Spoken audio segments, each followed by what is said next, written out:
For today, let's do a battle of Japan's konbini fried chicken. Let's go. Donkey. Let's shop.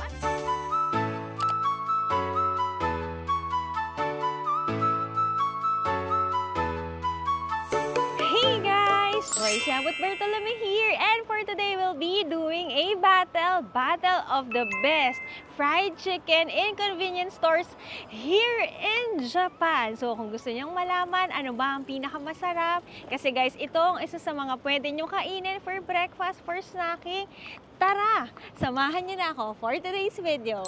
First stop, we're here at 7-Eleven, and konti munang trivia bago tayo pumasok. Did you know that 7-Eleven has the most branches here in Japan? Sa buong mundo, there are 20,000 branches all over Japan. So guys, hindi lang doon, kilalang kilala ito bilang merong mga 7-Eleven brands for their food, for their ice cream, for their sando, alam niyo yan, mga sandwich nila. So guys, for today, I'll be sharing with you ang kanilang fried chicken.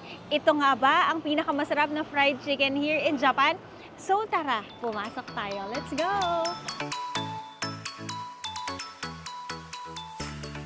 They are also known for their onigiris, a wide range. May mga seaweed, salmon sila, and of course, ang kanilang mga sandwich. If you're here, huwag niyong kakalimutan kunin ang kanilang mga egg sandwich. They also have their candies dito kung kailangan nyo ng mga pangpasalubong. At hindi din naman kayo mawawala ng mga instant noodles na talaga naman kasing lasa din ng mga ramen sa kanilang mga stores. They also have their premium ice cream, and did you know na hindi sila kilala as 7-Eleven? They are known as 7&I Holdings here sa Japan. Speaking of convenience guys, alam nyo ba na ang 7-Eleven ay may 7 bank din where you can withdraw kapag kailangan nyo na extra cash. And meron din silang photocopy machine and printing.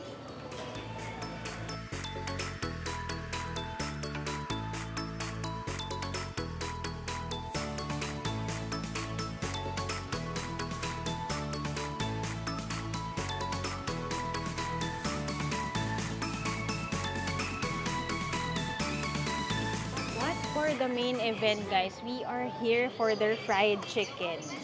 Ito tayo guys, Japanese style salted fried chicken.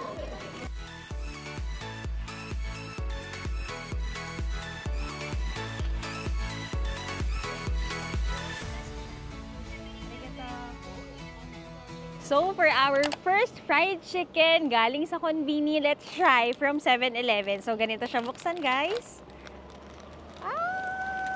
Exciting! So, tingnan natin. Juiciness check. Wow! Juicy and soft, guys. So, kainin natin yung pinaka-chicken kasi ito, more of the breading siya. So, let's go. First bite!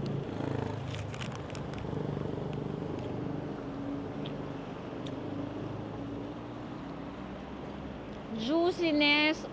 Juicy siya guys. Tama. Tama. Tapos, sabi this is a Japanese style na salty fried chicken. Pero for me, hindi siya ganun ka-salty. Ang lasa niya guys,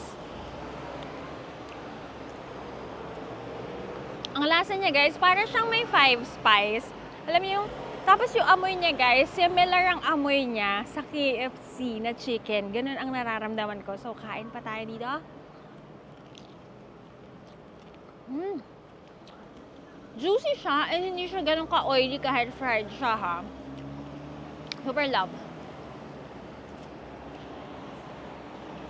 Crunchy din.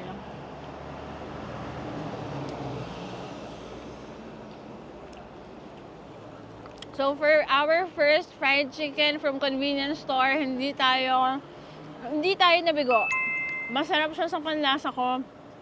Hindi maalat at juicy talaga ang loob. Grabe guys. Pero syempre, unang pa lang to sa ating fried chicken na itatry. Hindi pa tayo mag-rate. I'll be ranking later ang 1, 2, 3 natin for today's best fried chicken here in Japan. For the price of the chicken sa 7-Eleven, guys, it's 240 yen or 93 pesos only. Okay, on to the next one.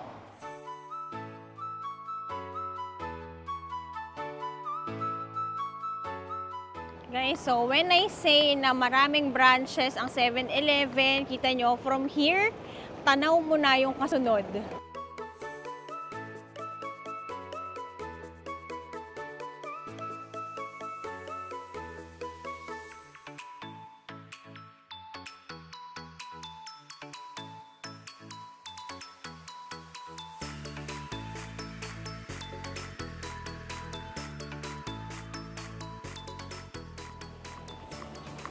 So, just across 7-Eleven, guys. Andito na tayo to our next branch of convenience.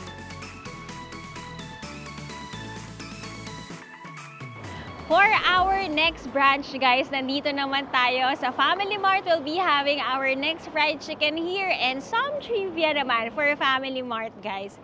It is known at ang kanilang slogan is Anata no Konbini, na ang ibig sabihin ay your convenience store. So guys, sa mga nakapunta na dito at kapag nakikita nyo ang mga konbini na trends for mga convenience store, yung tunog na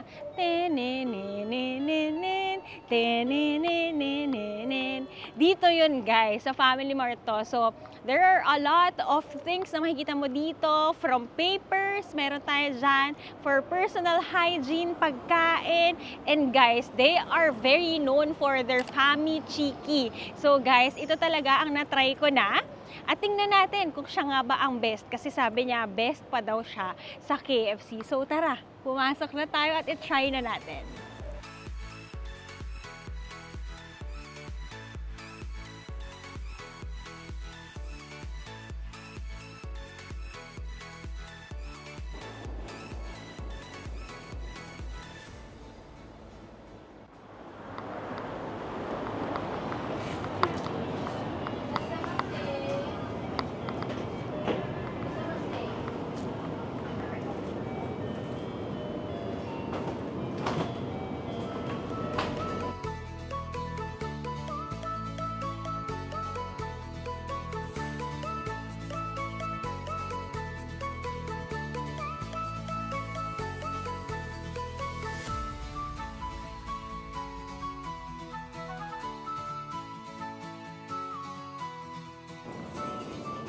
Meron din silang photocopy dito, guys.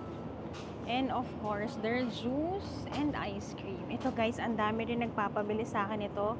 Chocolate biscuits from Family Mart. Ngayon, guys, orderin na natin ang kanilang famous Famichiki boneless fried chicken. One. One tayo Famichiki. Ah.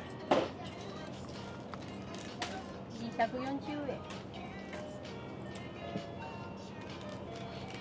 Sorry.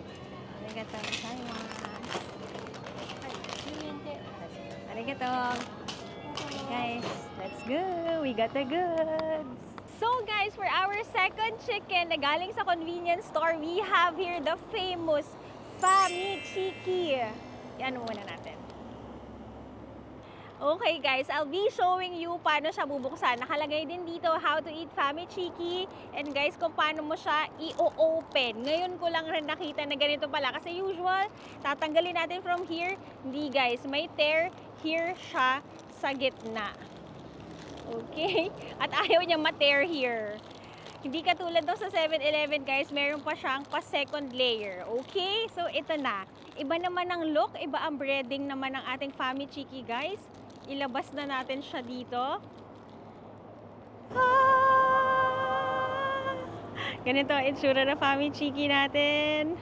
Okay guys, first look, ang breading niya, maraming spices sa labas. Hatiin natin sa gitna. Ang init! Okay, boneless chicken as usual. Juicy, sa labas pa lang, kita natin juicy siya. Ang breading niya manipis lang, so kagat tayo.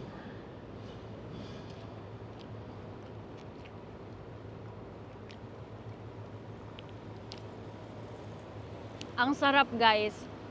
Malasa siya kasi pinapakiramdaman ko at nilalasa-lasahan ko yung previews. Ito naman, guys, juicy check, juicy siya. Tapos sa breading niya naman, guys, may spices, and when I say na spice, may pagka-spicy siya. May konting kick of spice tayo. Kagat pa tayo ng isa.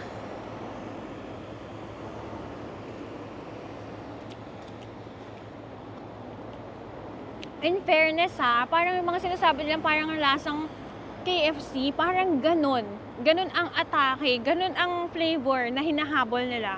So last bite.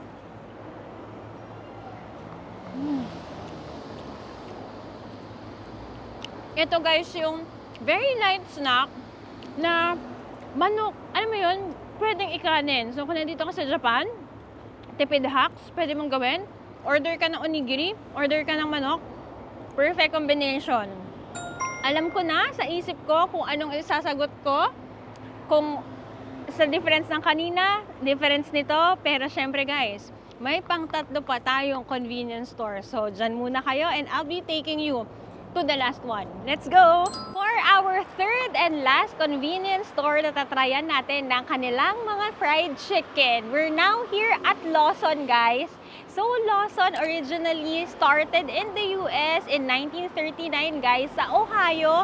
Pero, guys, in 1970s, dinala na siya dito sa Japan. So, did you know na merong Natural Lawson? Meaning, guys, Natural Lawson, sila ang convenience store na nagki-cater for organic and low-calorie items. They also sell mga idols and themed merchandise dito, guys. So, nakikipag-collaborate sila sa mga anime, sa mga idols, P-pop, guys, for their merchandise. Also, meron din silang tinatawag na 100 yen sa ilan-ilan mga branches nito. Meaning, guys, may 100 yen lang na mga items na pwede nyong mabili dito. So, ayan na, hindi na tayo magpapatumpik-tumpik pa. At itry na natin kung sa Lawson ba ang pinakamasarap na chicken dito sa Japan. So, tara! Tara, let's!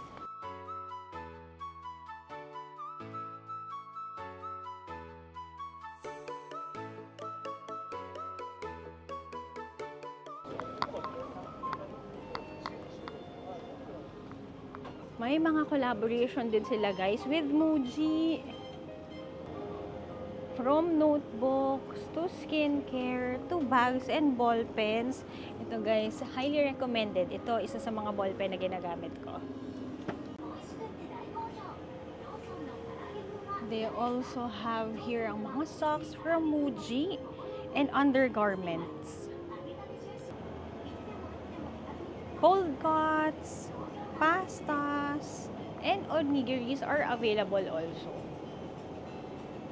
Did you know, guys, na may pa-price down din dito sa Japan? They are very particular when it comes to food. So, kung malapit na expiration or even one day lang sa kanilang mga onigiri, pinapalitan na nila agad ito. So, yan. Kung nakita nyo naka-sale, near expiration, pero good pa rin yan. So, here are their dried items and drinks. And even toy cranes inside a convenience store. How cool is that? Here naman, ito-try natin ang kanilang fried chicken. They are also known for their chicken in boxes. Fried chicken.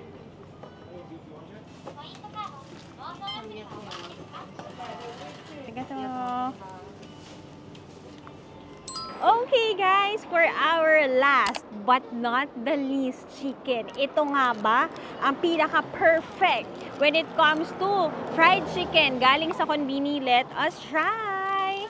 Ang galing sa Lawson, guys, ang init. Ang init.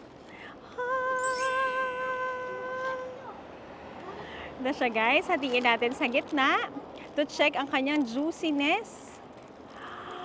Grabe, umuusok-usok pa, guys. So, yan. Try na natin. Kita nyo. Parang naglalaway-laway pa ako, guys. Pangatlong fried chicken na natin dito sa Japan. Pero, guys, ang sarap talaga. Hindi ako magsasawa. So, ito. Kagat na tayo.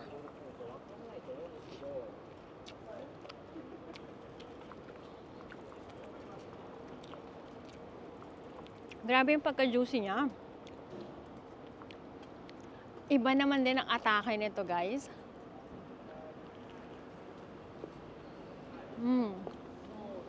Namnamin natin. Ang lasa niya, guys, parang medyo nasa mas maalat siyang side than dun sa mga kinain nating mga nauna.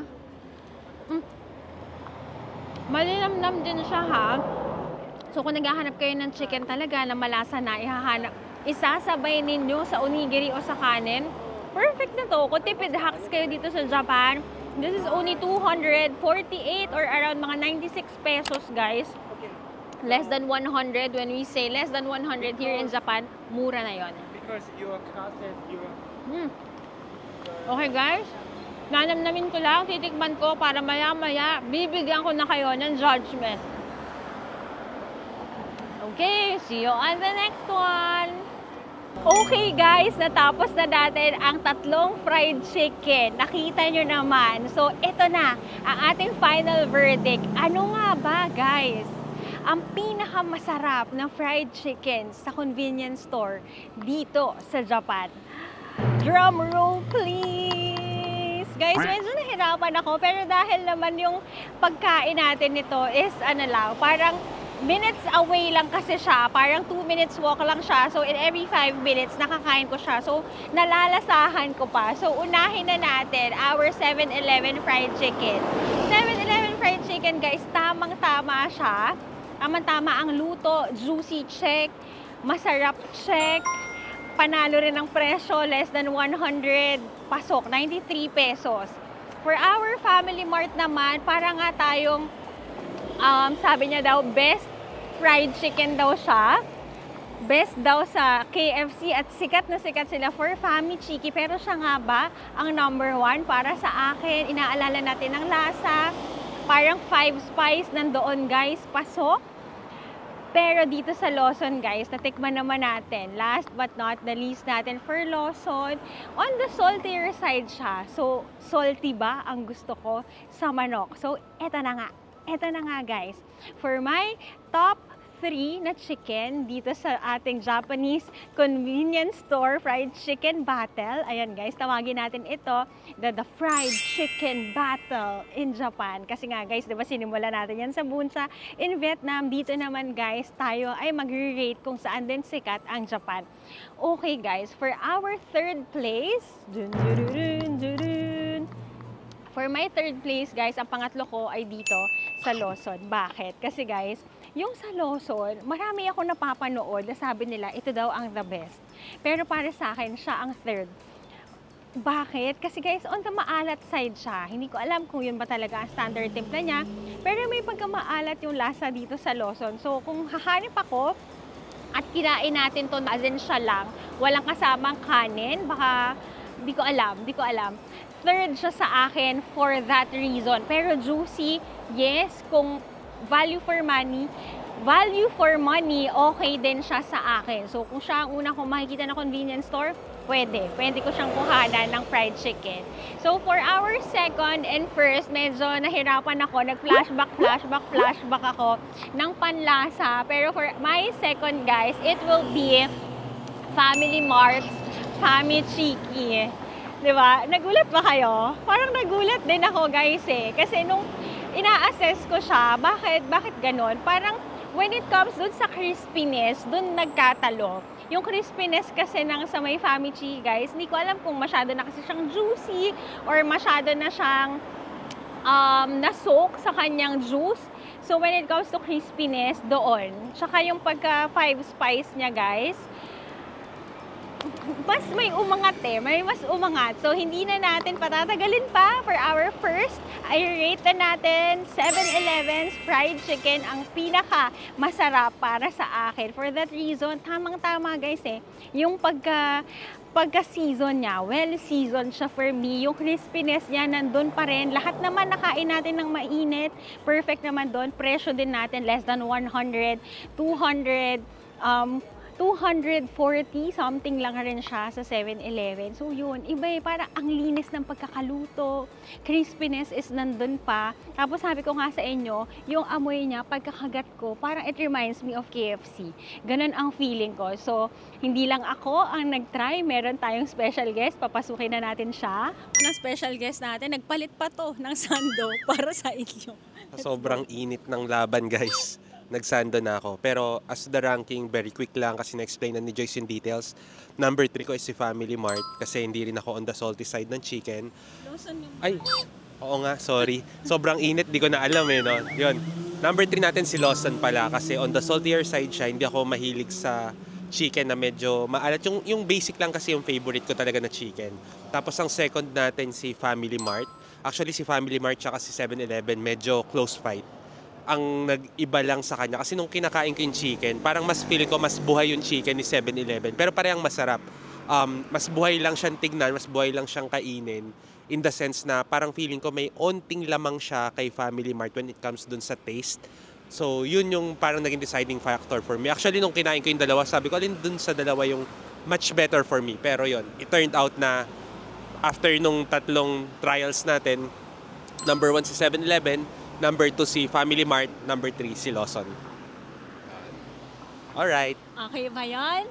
Okay, guys! So, yun lang, guys. Hope you like our episode for today. Diba, guys? Sabi ko nga, kung nag-iisip ako kung ano nga bang mga episodes ang ihahanda ko sa inyo, bakit hindi pa ako kung saan ako alam kong magaling ang pagkain. So, yan, guys. Tomorrow, battle of kung saan masarap ang pagkain sa isang bansa. Comment down below kung enjoy nyo ito and kung na-try nyo na rin ang tatlong fried chicken, let me know kung ano ang paborito ninyo. Yun lang! Maraming pa tayong kakainin dito sa Japan. Third day pa lang natin and we'll see you on the next one. Bye! Hey guys! Joyce with Bartolome here and for today, alam niya na ito, Donkey. Let's shop at Don Quijote. Syempre, sasama ko kayo. Tara, pasok tayo!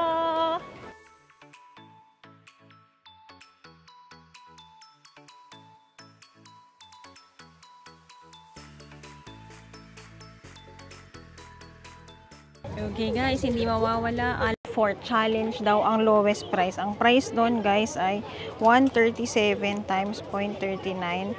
53 pesos. Binibili ko sa Pilipinas yan ng mga 80. Go, get nyo na yan. Guys, KitKat. Sir. Ano yan, sir? Ito lang nung isang lapad, taxi. Okay guys, nagpasabay kasi ako. So sa mga nagpapasabay sa akin dyan, you follow Pre-Love by Yabut Joyce. And so here are my recommendation when buying here sa Don Quijote. Okay, isa-isahin ko sa inyo guys. So ganito guys, ang ating pinapamili, DHC, Vitamin C, Collagen. Ayan, must buy. Ito daw guys, pangpaputi daw to ng inyong mga bomb. Shake bomb. Ito naman ating lip balm. Alfort yan. Ito, ganito karaming. Alfort, alam nyo na yan. May nagpapabili din ng Ichiran sa atin. Bourbon. Itong CC Milano na to, guys. Yan, lahat. Serum, toner, lahat. Tapos, ang ating mga eyelash curler and ang ating mga gummies. Ayan, guys. Okay, ginabi na tayo. Dito tayo sa Asakusa na Don Quijote. Ako ay highly suggest dito kayo magpunta than sa Shibuya. Marami rin kayong makikita dito and mas konti ang tao. Pero marami pa rin mabibili. Okay? Saan ba tayo? Masasagasaan pa. So yan guys, next stop tayo, mag-GGU shopping naman tayo. And ito ha, abangan nyo, mag-haul ako ng ating Don Quijote.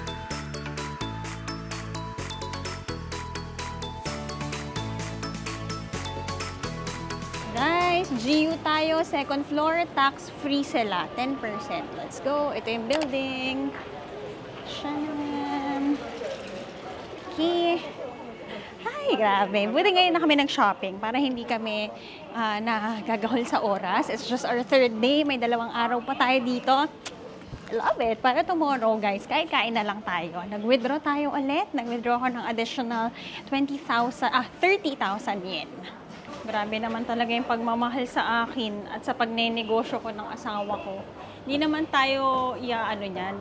Hindi naman tayo isasando niyan ngayon kung hindi siya magbubuhat ng ganito karami. Thank you, honey. Guys, ang ganda nito. Ito pa yung ibang bags. May mga pasabay ako niyan. Okay. Shoes naman natin. Ito ang ganda. Gusto kong kumuha ng isa. May undergarments din sila dito. Get ako dito. Guys, ang cute naman ito. Kasya kaya sa akin? Ganda oh. Okay, get tayo nito. Color pink.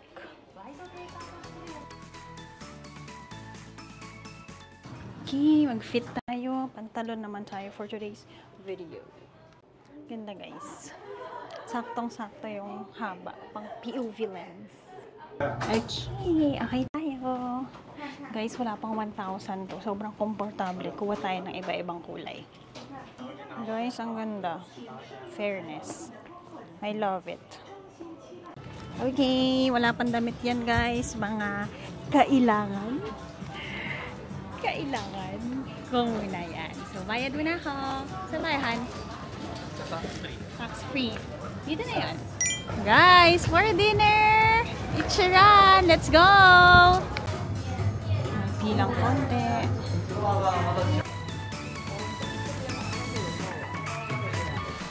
Order tayo. Order na tayo. Natin yung English. Ako guys, okay ako dito. Kasi mag-add tayo ng itlog. Okay, yan lang. Okay? Pay na tayo. 1,240. Asan tayo? Cash. Tapos insert nyo yung pera nyo dito.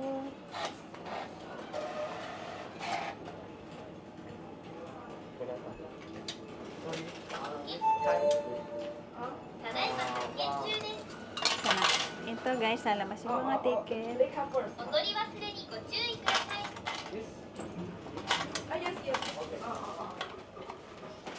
Okay. Sarap guys. Let's go. Pili lang kayo guys. Check your preference. Mag-exam muna kayo bago kayo kumain. Dito naman yung seat chart. May number. Guys, ilang Japan na natin pero worth it pa rin bang mag-Ichiran?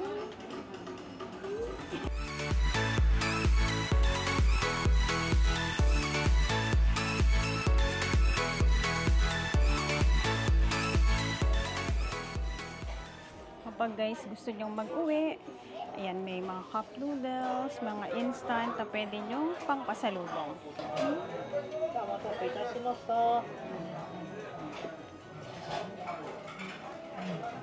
Arigato!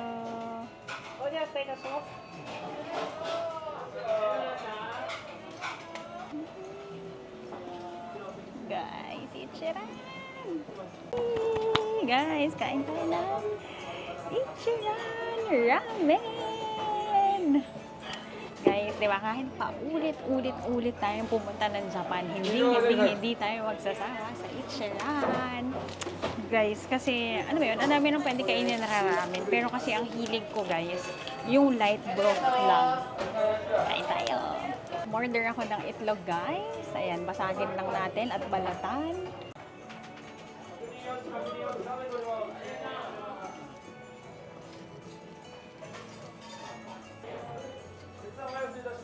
Yan, dyan na lang tayo guys. Siyempre, Ichiran. Una muna natin titikman ang broth.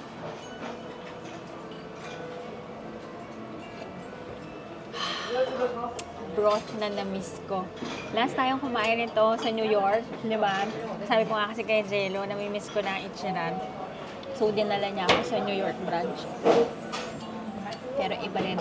Pag nasa Japan ka, summer, winter, spring, kahit ano pa yan. Sarap. Nagpunta na rin tayo guys sa Fukuoka kung saan nag-originate ang Ichiran. Tignan nyo naman. Light tong katsu broth siya guys. Meron akong konti dito na spicy. Spicy 2 lang tayo para hindi tayo mag-gerd. Dok naman. Tapos ang in-order ko lagi guys ay firm. Gusto ko ang noodles ko ay medyo matigas-tigas pa ang noodles. It's now 8:30. Mabuti yung pinag-shoppingan natin, guys. May malapit na Ichiran.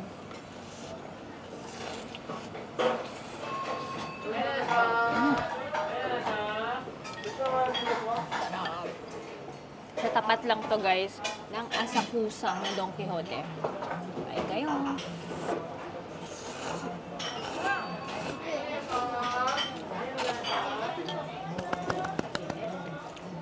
Kamusta kaya ang kapitbahay natin?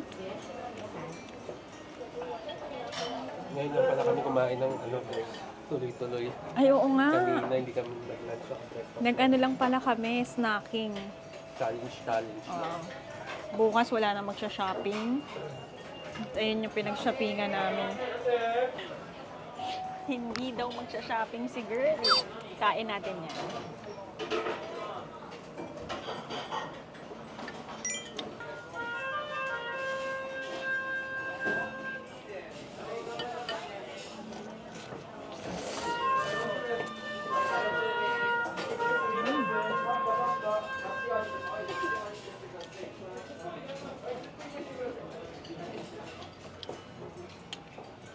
Guys, yung spicy level 2 ko, tama lang siya. Tama lang palahan. Nausog lang yung mga yung mga spicy sa ilalim.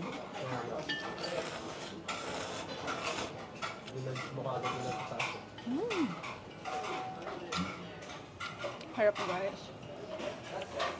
Ito naman ang ating hard-boiled egg.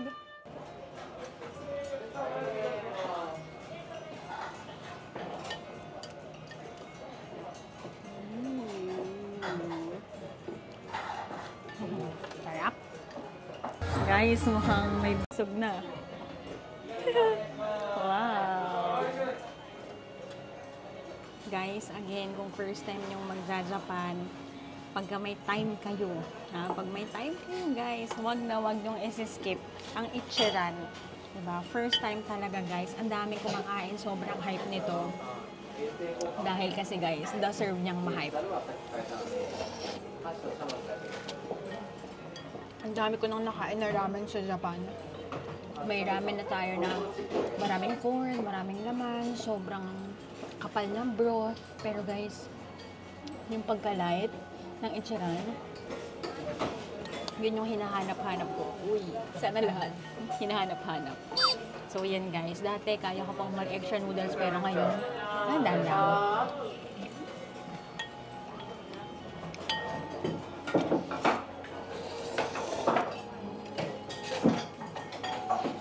Siyempre, for the last part, kailangan mo ng i-gulp.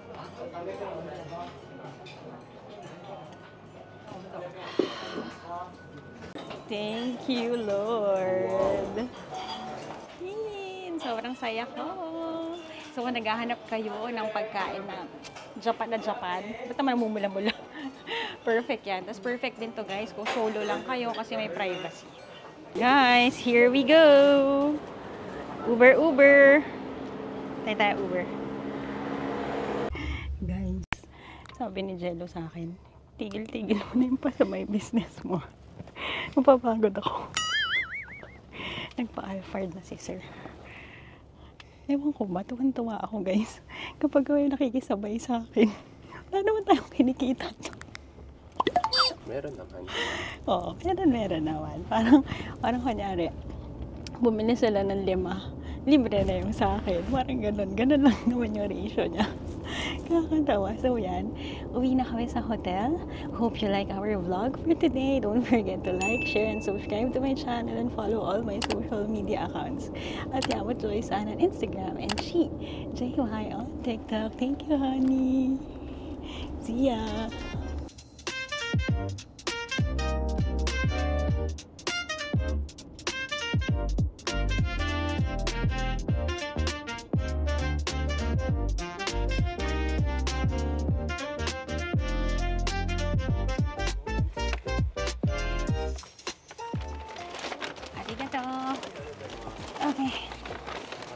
Okay, and we are home. Thank you.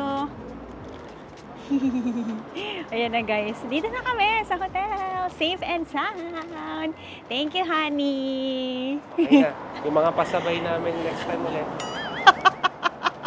Wala nang magpapasabay. Agagalit na siya. Thank you guys for watching.